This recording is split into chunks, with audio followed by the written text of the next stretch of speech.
La noticia con Enrique Pascasio de León. Bienvenidos a este canal de la CIDH México, el medio de comunicación de la Comisión Internacional de Derechos Humanos.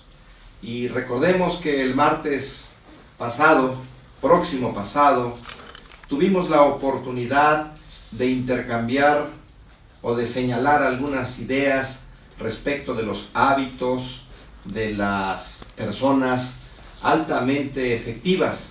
Hoy daremos continuación a esos conceptos, a esa apreciación, para tener algún beneficio de la literatura, de la filosofía contemporánea.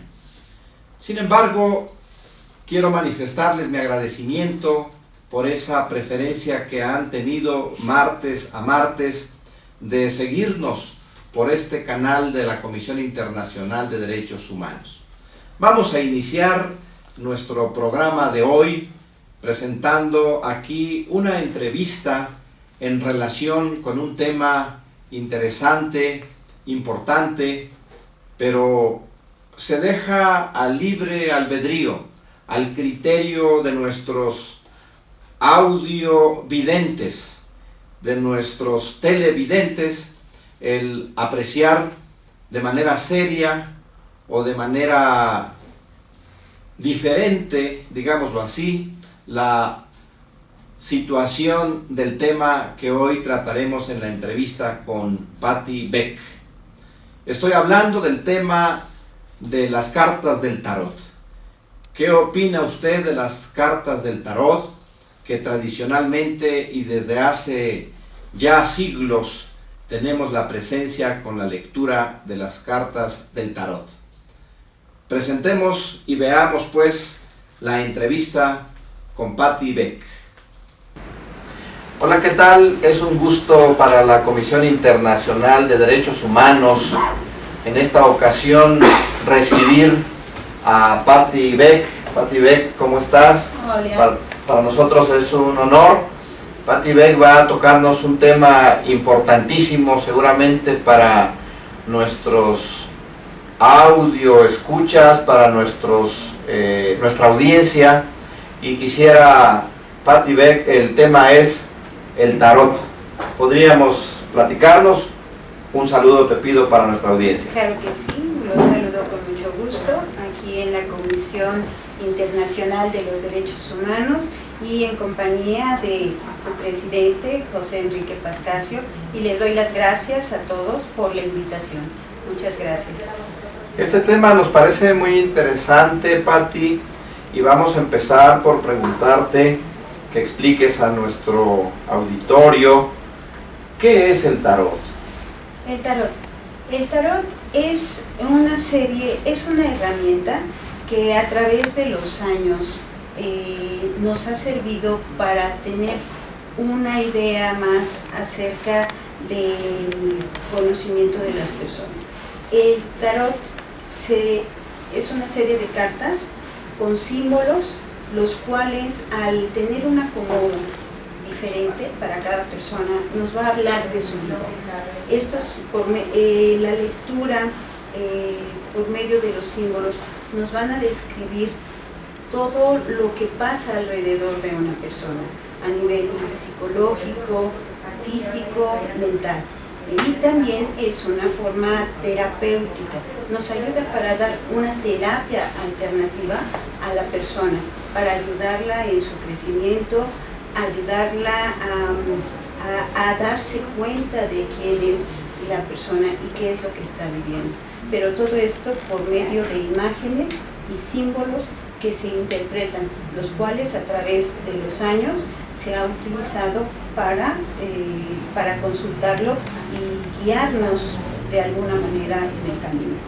Cuando hablamos del tarot, yo de manera inmediata empiezo a pensar y a remontarme a través de la historia, de los siglos, cómo nace esto, y yo entiendo, por haber leído algunas cosas, que se trata de las cartas del tarot. Así es. Se tiene el conocimiento que esto viene de sus orígenes desde el antiguo Egipto, con las tablas esmeraldinas, de ahí parte a Europa, para que por medio de esos símbolos los podamos interpretar y de alguna manera dar una idea acerca de lo que está sucediendo. Muy bien, entonces quiero entender que usted maneja la técnica de echar las cartas o de tirar las cartas del tarot. Así es, se hace una tirada a las personas que van a consultarlo para que por medio de estas puedan nos habla acerca de la vida y de la situación por la cual está pasando.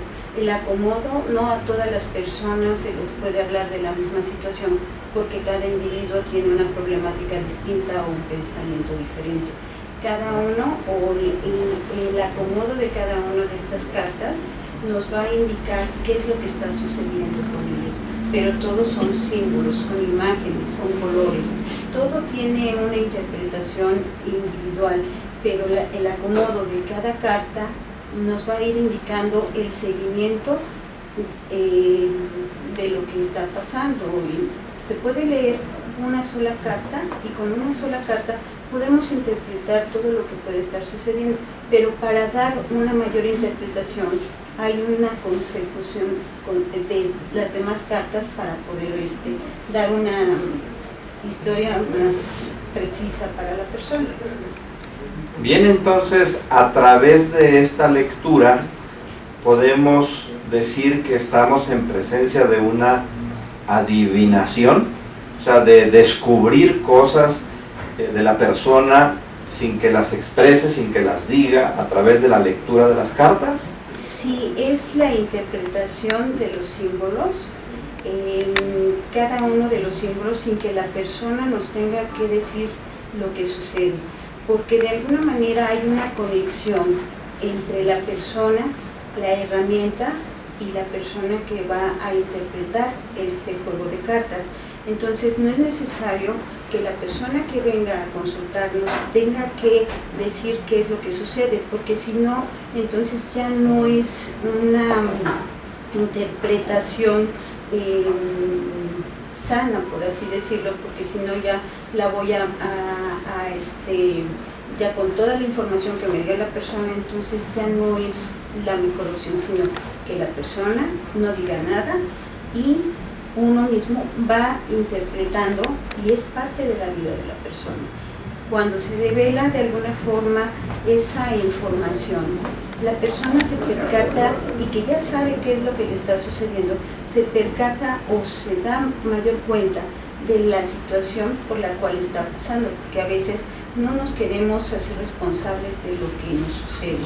Cuando alguien más te dice qué es lo que está sucediendo contigo en diferentes aspectos, entonces es ahí cuando la persona hace una catarsis, hace una introspección o hace un reconocimiento real de lo que le está sucediendo, pero de preferencia es que no nos diga nada para que la lectura pues sea más clara y más precisa.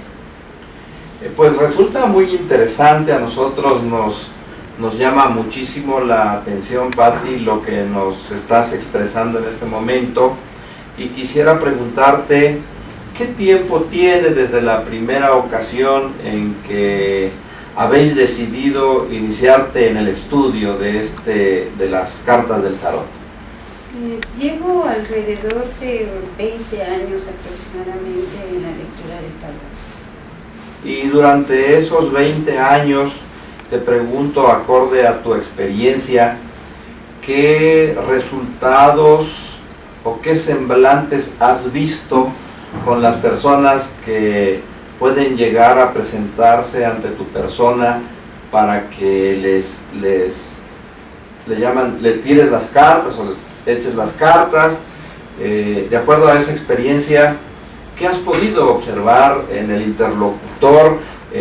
¿Se va sorprendido de que sin haber dicho las cosas te puedas tú internalizar en lo que él vivió o vive. De alguna manera sí ocurre esa situación donde las personas se van sorprendidas por la certeza en cuanto a la lectura, porque sí es parte de su vida, su experiencia, y como a veces nos vamos hasta lo que vida pasada, bueno, en esta vida desde la niñez, podemos hablar desde la niñez, cosas que le sucedieron a la persona, que en algún momento olvidaron y que pueden ser motivos o causas por lo que hoy en día tengan algún miedo, algún temor o alguna situación que les esté causando problema. Entonces muchas veces sí se van sorprendidos, se sorprenden, y esta parte, esta conexión que hay entre el consultante, el tarot y en este caso yo que la interpreto,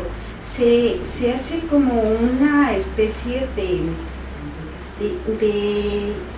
como un amigo, como una persona que dejó que yo expresara de cierta forma toda su vida, y como si nos conociéramos de años, como si fuera una persona muy cercana a ella, porque se ve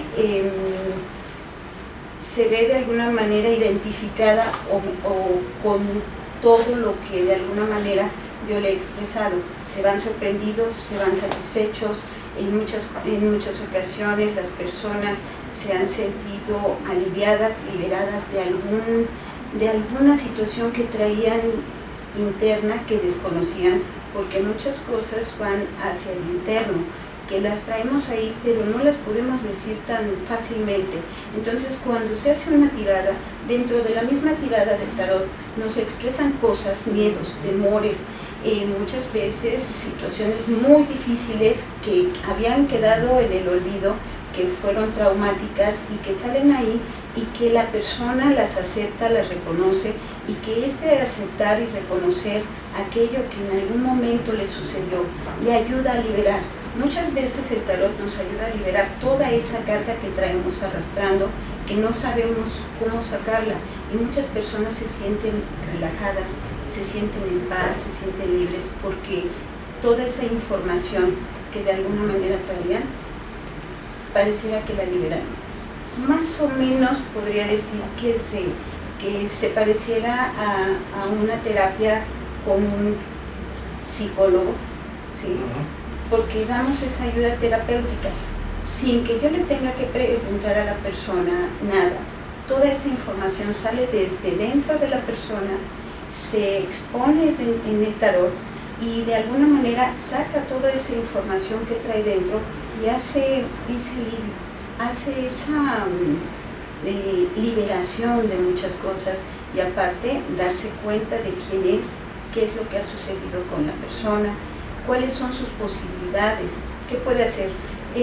Es una guía para que de alguna manera las personas tomen decisiones. El tarot nos ofrece infinidad de variantes por las cuales podemos caminar o andar dependiendo de la problemática, pero ya está en cada quien decidir seguirla o no. Pues qué interesante poder apreciar este arte de la interpretación de las cartas del tarot, y fundamentalmente que pueda servir de manera terapéutica, como catarsis en un momento determinado, sin que el consultante tenga que expresar su historia, es decir, le es descubierta su historia y sus traumas y su conciencia, digamos así, todo el cúmulo de conocimientos a través de la interpretación simbólica de esas cartas. Así es. Le pregunto, ¿esas cartas del tarot tienen una definición específica de interpretación? Sí, cada carta tiene un significado, y lo podemos ver en los diferentes libros y bibliografías, libros que para el estudio del tarot. ¿Sí? Cada una tiene un significado en específico, ya sea que salga de derecha o al revés. Sin embargo, no Dependiendo del acomodo de cada una de las cartas, nos van a dar una interpretación diferente. Muchas veces ha pasado que no nada más el significado que viene en un libro tiene que ser eso que nos está marcando la carta, porque aquí también se desarrolla la parte de la evidencia, nos ayuda como una herramienta para ver un poco más allá de. Y el acomodo de las cartas, bueno, pues ya nos va a ir dando una guía acerca de ello, pero sí, siempre es importante tener el conocimiento del significado de cada una de las cartas. O sea, quienes interpretan las cartas desarrollan un poco la capacidad de videntes y además, independientemente de la interpretación específica que tiene cada carta, también depende de la posición con la que aparezca esa carta y demás, que también me imagino que son normatividades que debe tomar el interpretante. Sí, hay muchas formas de tirar el tarot que ya vienen, estas formas ya son estudiadas por diferentes personas y que nos dan una guía, porque nos hablan acerca de, bueno, esta línea te puede conducir hacia el pasado, la siguiente hacia el presente o al futuro, dependiendo. Entonces nos basamos o nos podemos basar en ella. Sin embargo, cada tarotista o cada persona que interpreta los arcanos, de alguna manera ya tiene su forma de cómo trabajarlo. Cada quien va teniendo esa habilidad, o a veces con una sola carta, 2 cartas, 3 cartas, dependiendo, pero sí tenemos cierto acomodo porque cada uno va a interpretar, o el acomodo que tenga en cada carta o en cada lugar, para mí va a representar una situación, la cual yo voy a, conforme está el acomodo de la carta, yo lo voy a interpretar en ese sentido, pero muchas veces está cierto acomodo de las cartas, pero nos dice cosas totalmente distintas, pero que tienen que ver mucho con la persona, ¿sí? Aunque la carta me diga es esto, pues sale algo totalmente diferente, pero que siempre va pegado a la vida y a la situación de la persona. Y eso es lo que muchas veces las personas se sorprenden y les gusta, porque sí ven reflejada la situación y les da una guía y una orientación para seguir adelante. Muy bien, Patti, para nosotros y para nuestro auditorio, seguramente estos conceptos han resultado muy interesantes, muy importantes, y quiero comentarte, seguramente tú estás enterada, la dirección y producción de este programa me ha informado a mí que tú estarás de manera constante participando dentro de lo que estamos realizando en este canal de la CIDH en México, de la Comisión Internacional de Derechos Humanos, y para nosotros es muy grato que tú empieces a participar con estos temas tan importantes, tan interesantes, y que se entere nuestro auditorio de que de manera consecutiva estarás dando de una forma más objetiva, más concreta, y por qué no, si tú nos permites, a alguno de los que participamos aquí, que nos tires las cartas y nos interpretes las cartas, para que nuestro auditorio pueda observar cómo se interpreta eso. Y por favor te voy a pedir, si fueras tan amable, en proporcionarles tu número telefónico, tu correo electrónico, claro, en el entendido de que continuarás con nosotros colaborando. Claro que sí, es un placer, y agradezco a la Comisión Internacional Interamericana de los Derechos Humanos la invitación para poder estar con ustedes y participar de una forma constante. Y bueno, mis teléfonos es el 5529 49 14 94, el 5517 717440, y ahí me pueden encontrar para cualquier pregunta, duda que tengan. Con todo gusto estamos para servirles, y esperemos que les gusten las siguientes cápsulas que vamos a estar teniendo aquí en la comisión. Por nuestra parte, Pati, la Comisión Internacional de Derechos Humanos te agradece la presencia en esta ocasión y te agradece de antemano todas las cápsulas que estarás compartiendo con nosotros para dar a conocer este interesantísimo tema de las cartas del tarot. Muchísimas gracias por su atención. Muchas gracias.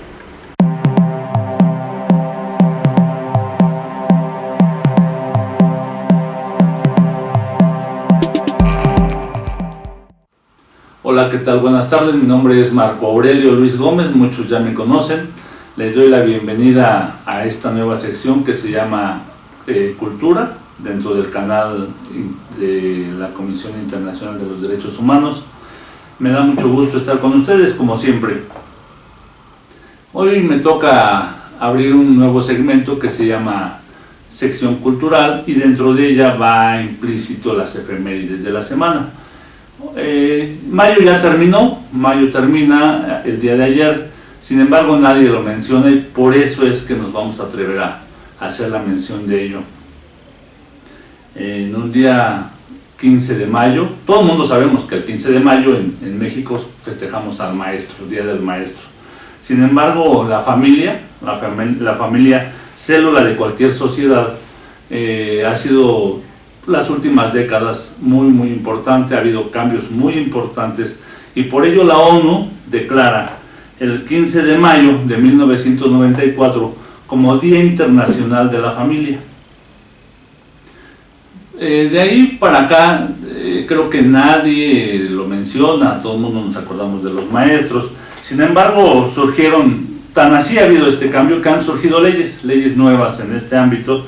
Está la ley, las leyes que protegen a las niñas, niños, adolescentes, están las otras leyes que protegen a los adultos mayores. En fin, ha crecido, los gobiernos han tenido la tarea de fijar esos objetivos de protección, sobre todo en el ámbito de la violencia familiar. Sin embargo, la ONU y las procuradurías de administración de justicia han estado, pues sí, de la mano con esta situación, creando leyes, creando inclusive estadísticas de crecimiento, estadísticas de afectación económica, sobrepoblación, y eso es muy bueno. Yo creo que valía mucho la pena en mayo haber abordado ese tema por parte de algunas otras organizaciones. Aquí lo estamos haciendo con mucho gusto y dándolo a saber. Por otro lado, 1 de junio. 1 de junio se celebra el Día de la Marina Nacional.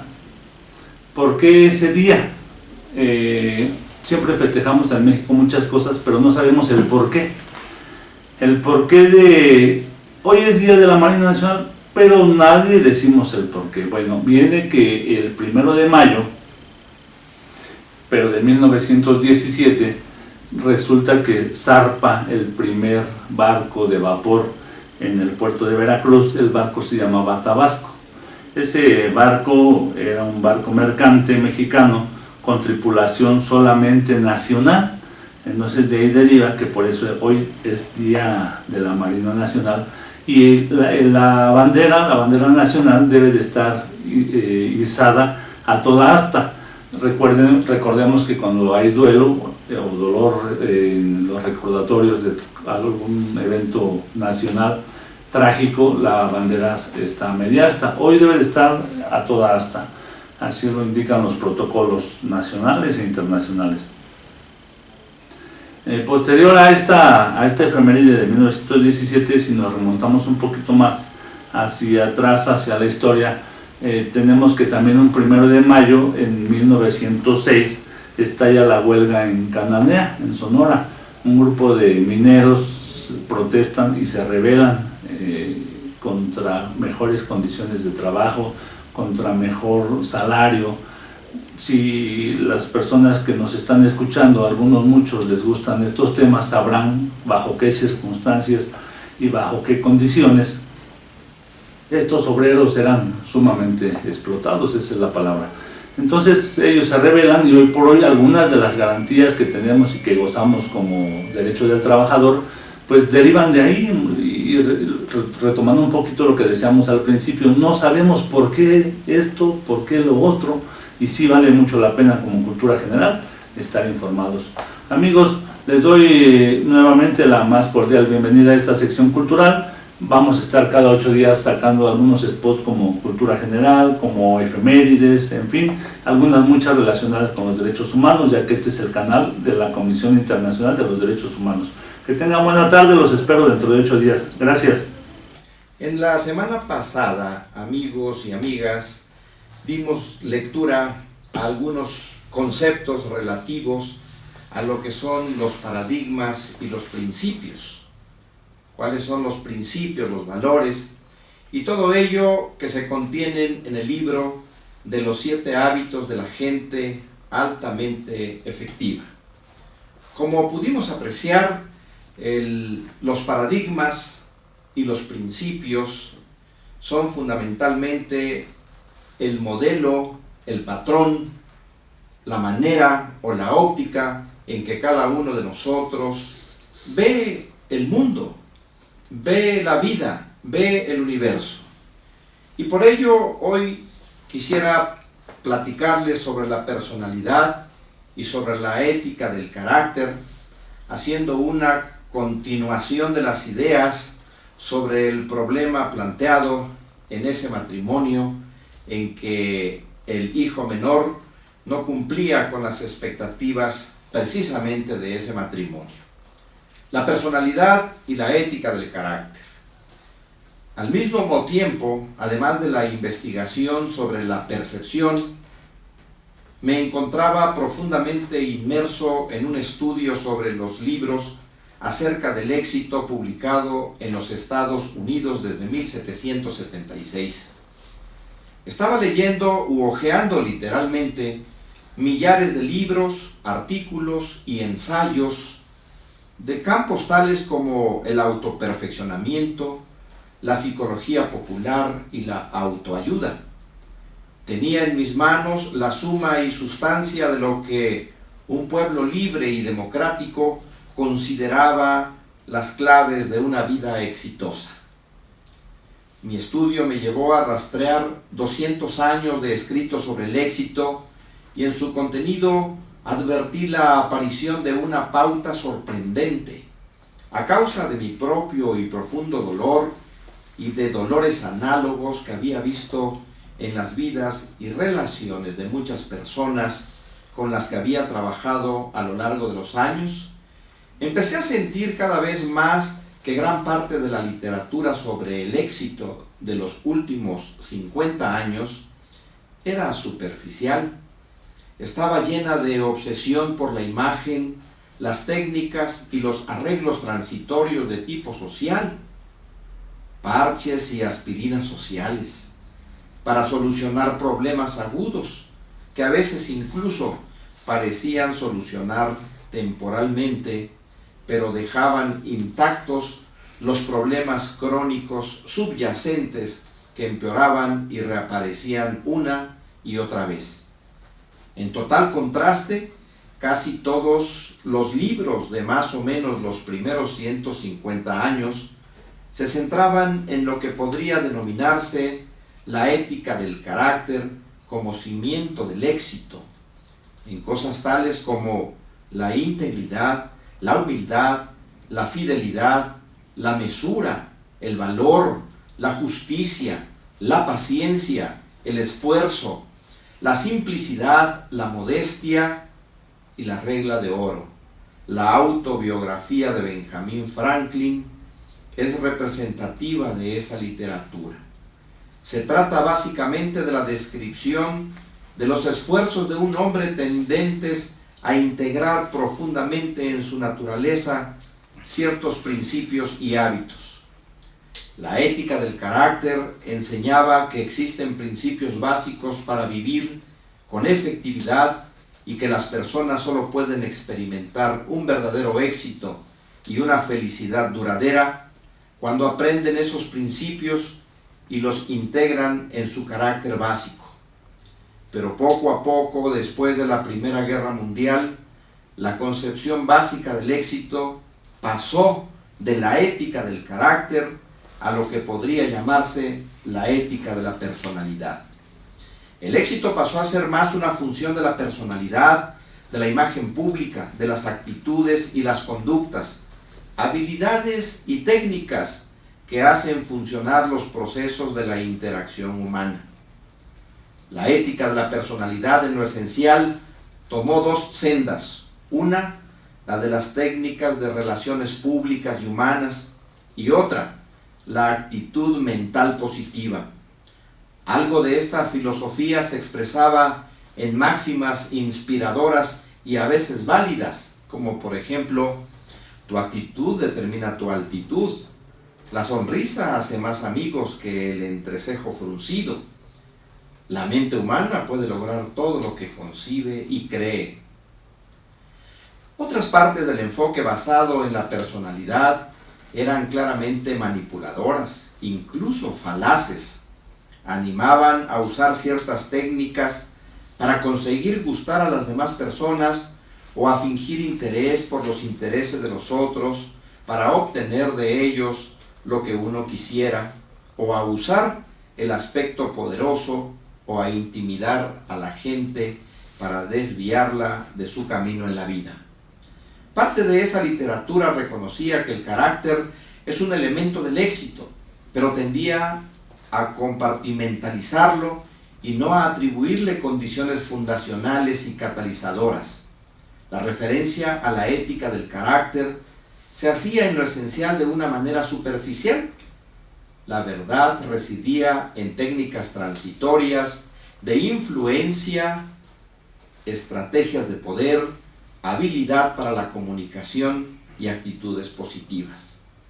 Empecé a comprender que esta ética de la personalidad era la fuente subconsciente de las soluciones que mi esposa y yo estábamos tratando de utilizar con nuestro hijo al pensar más profundamente sobre la diferencia entre las éticas de la personalidad y del carácter. Me di cuenta de que mi esposa y yo habíamos estado obteniendo beneficios sociales de la buena conducta de nuestros hijos, y según esto, uno de ellos simplemente no estaba a la altura de nuestras expectativas. Nuestra imagen de nosotros mismos y nuestro rol como padres buenos y cariñosos eran incluso más profundos que nuestra imagen del niño, y tal vez influían en ella. El modo en que veíamos y manejábamos el problema implicaba mucho más que nuestra preocupación por el bienestar de nuestro hijo. Cuando mi esposa y yo hablamos, tomamos dolorosamente conciencia de la poderosa influencia que ejercían en nuestro carácter, nuestros motivos y nuestra percepción del niño. Sabíamos que la comparación social como motivación no estaba de acuerdo con nuestros valores más profundos y podía conducir a un amor condicionado y finalmente reducir el sentido de los propios méritos de nuestro hijo. De modo que decidimos centrar nuestros esfuerzos en nosotros mismos, no en nuestras técnicas, sino en nuestras motivaciones más profundas y en nuestra percepción del niño. En lugar de tratar de cambiarlo a él, procuramos apartarnos, tomar distancia respecto de él y esforzarnos por percibir su identidad, su individualidad, su condición independiente y su valor personal. Gracias a esta profundización en nuestros pensamientos y al ejercicio de la fe y la plegaria, empezamos a ver a nuestro hijo en los términos de su propia singularidad. Vimos dentro de él capaz y más capaz de potencial que iban a dar sus frutos con su propio ritmo y velocidad. Decidimos relajarnos y apartarnos de su camino, permitir que emergiera su propia personalidad. Vimos que nuestro rol natural consistía en afirmarlo, disfrutarlo y valorarlo. También elaboramos conscientemente nuestros motivos y cultivamos las fuentes interiores de seguridad con el fin de que nuestros sentimientos acerca del propio mérito no dependieran de la conducta aceptable de nuestros hijos. Cuando nos deshicimos de nuestra antigua percepción del niño y desarrollamos motivos basados en valores, empezaron a surgir nuevos sentimientos. Nos encontramos disfrutando de él en lugar de compararlo o juzgarlo. Dejamos de tratar de hacer con él un duplicado de nuestra propia imagen o de medirlo en comparación con ciertas expectativas sociales. Dejamos de manipularlo amable y positivamente para que se adecuara a un molde social aceptable, como lo considerábamos fundamentalmente apto y capaz de afrontar con éxito la vida. Dejamos de protegerlo cuando sus hermanos y otros pretendían ridiculizarlo. Había sido educado a la sombra de esa protección, de modo que atravesó algunas etapas dolorosas que él expresó a su mamá y que nosotros aceptamos, pero a las que no siempre respondimos. No necesitamos protegerte, era el mensaje táctico. Básicamente puedes verlo por ti mismo. A medida que pasaban semanas y meses, fue desarrollándose en él una tranquila confianza. Se estaba afirmando a sí mismo, maduraba según su propio ritmo y velocidad. Empezó a sobresalir rápida y bruscamente en comparación con criterios sociales, académicos, sociales y atléticos, yendo mucho más allá del llamado proceso natural de desarrollo. Con el paso de los años, lo eligieron varias veces líder de grupos estudiantiles, se convirtió en un verdadero atleta y traía a casa las notas más altas.